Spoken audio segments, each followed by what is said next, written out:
Good morning, friends. I have a really beautiful interaction story to share with you this morning, and just still kind of sitting in it.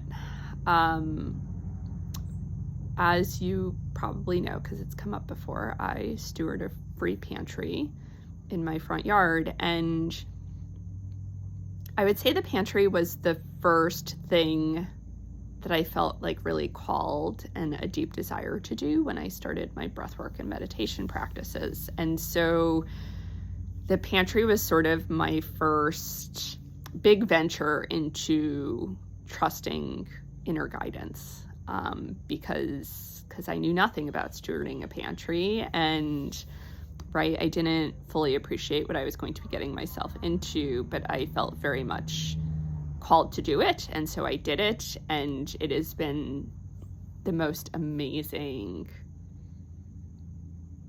enriching opportunity.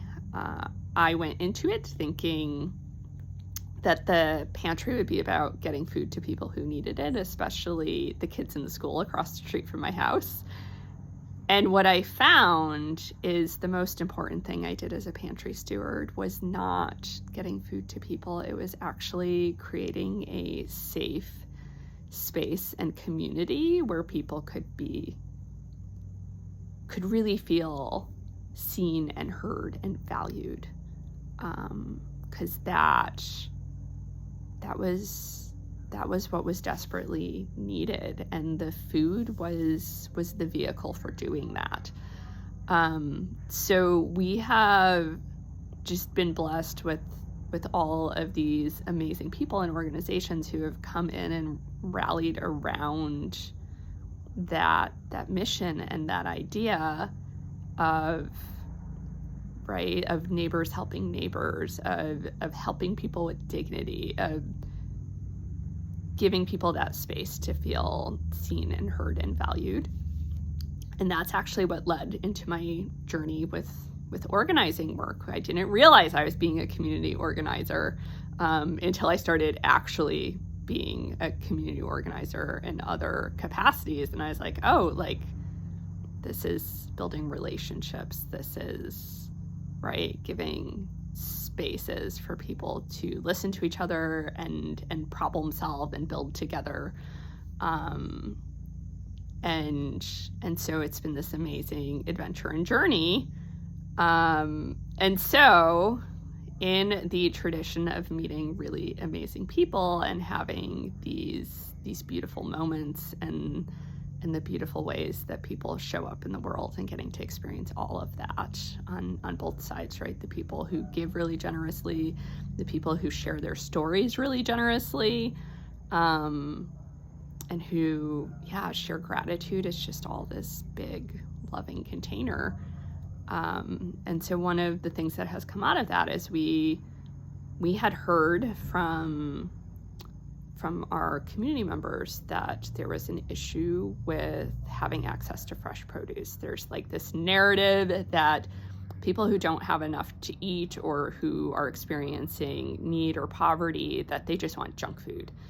And in reality, that's so many of our neighbors who are struggling. It's almost half of people where I live, and we live not in a economically disadvantaged area either. It's just the horrendous state of things right now, and the astronomical cost of living, and the housing crisis. And so what has come up is that people don't have enough access to fresh produce. It's expensive, and when they have access to the food bank, our food bank only gives out food once a month, and so when they're getting fresh produce, unless they're canning or freezing it, which canning is not a super popular skill set at this point, then it just doesn't last. And volume-wise, it's not going to potentially last. So we had put in garden beds, and we expanded our gardens, and that's come up before, I talked about that yesterday.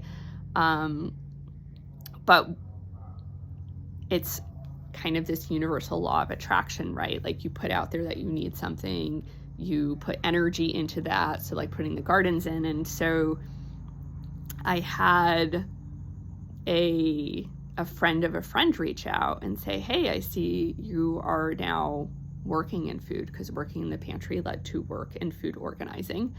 And I would love to connect you with this organization I'm involved in called Real Food Connecticut. And Real Food Connecticut is a nonprofit that does small scale regenerative farming, and it's very volunteer based, and it has this beautiful mission where they like grow this gorgeous produce on small plots of land, and they get it into communities that really need it. And so through building a relationship with these people, which like to me feels like play, because I love growing things and I find growing food really fascinating and miraculous. Like, it just doesn't get old.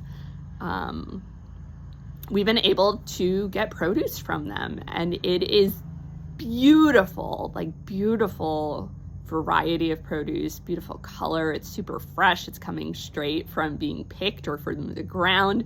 And so yesterday we received a delivery of like 2 giant crates full of potatoes, among other beautiful, colorful produce, including peppers and squash and kale and other greens. And it's like Christmas time every time this produce comes. Like, people get so hyped up and joyful about this produce. Like, I get more messages about it. Like, we do things for every holiday. We do free pumpkins at Halloween. We do salto ornaments at Christmas. We have like a giving tree where people can put small gifts out, and gift cards, and we do like Easter egg hunt kits, and the produce is the thing that people get most excited about, and they get like really chatty about, and it like brings out so many stories in people.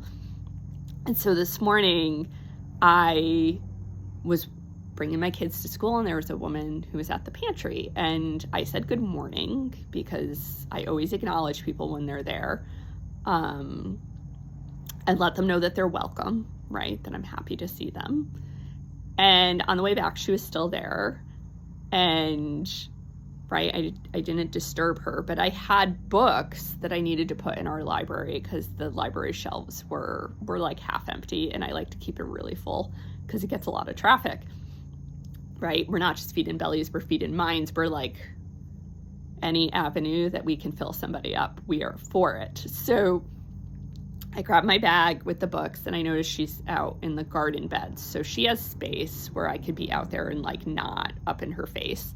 And so I go over and I am filling the library, and this beautiful shiny soul comes over, and it's like that excited kid energy, right? The kid at Christmas energy.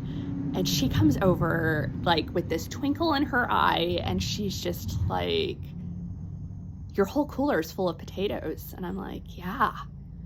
And like, mind you, these are really dirty potatoes, because they are straight from the ground, and they don't wash the potatoes before they bring them, because that causes them to decay faster, right? And we want to keep things fresh as long as possible. So I have these potatoes that are caked in dirt, and they're in a cooler, and I've explained to people why they're dirty.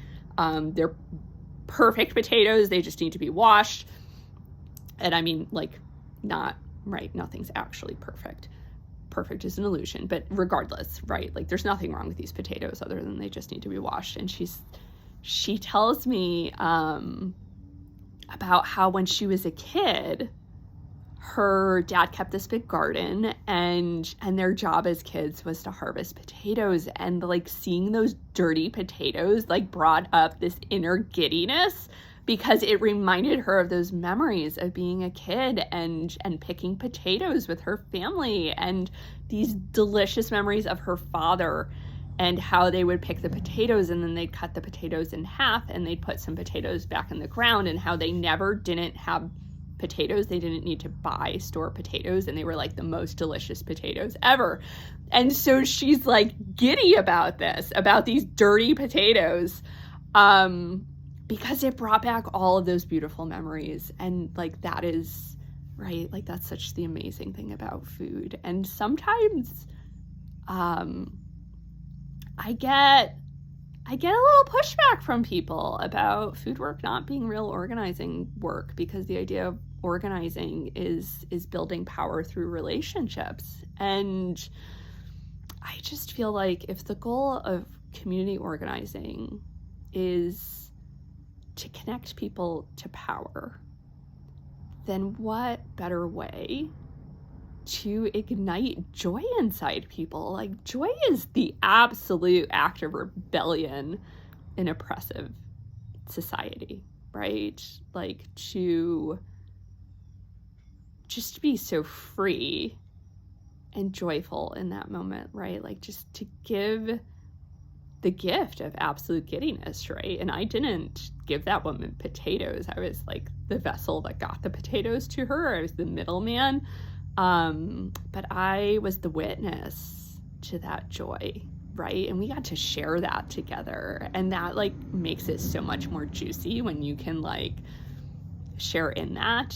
And she thanked me profusely for the potatoes, and I thanked her profusely for her memory.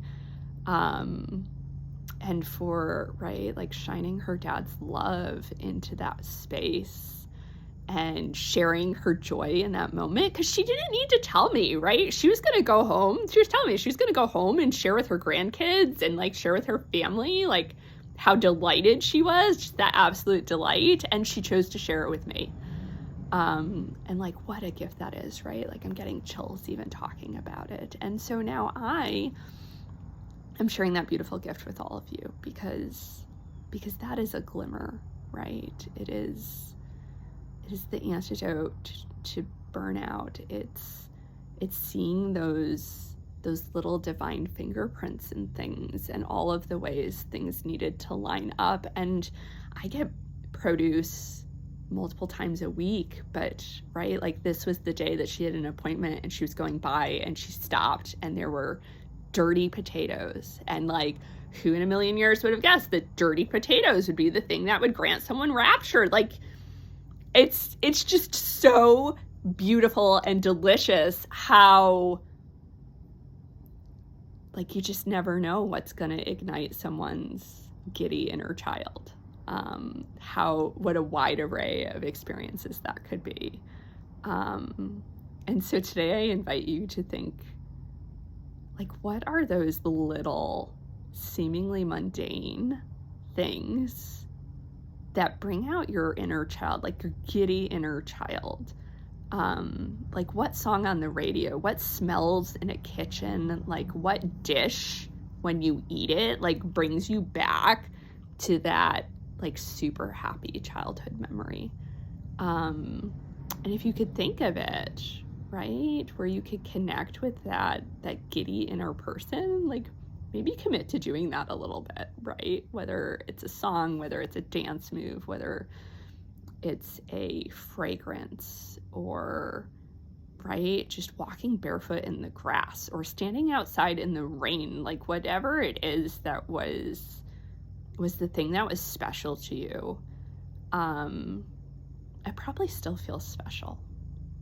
So maybe commit to doing that, to show up for yourself today. And however your day goes today, I hope you remember there's still lots of magic and miracles out there. And even if you can't see them today, that doesn't mean you won't ever see them. And I hope at least some of your connections today are really juicy and joyful. And if they're not, I hope you can trust that those connections are coming. And yeah, I hope you feel loved and held. And if you're not feeling it anywhere else, I hope you feel it here, because you are loved and held even when it doesn't feel like it. And yeah, and I am still here holding space for you, my friends. Have a super amazing day. If it's not amazing, then just remember that divine assistance is always available. You just have to ask, because we have free will. So they're not going to intervene without permission. Love you all. Have a great day.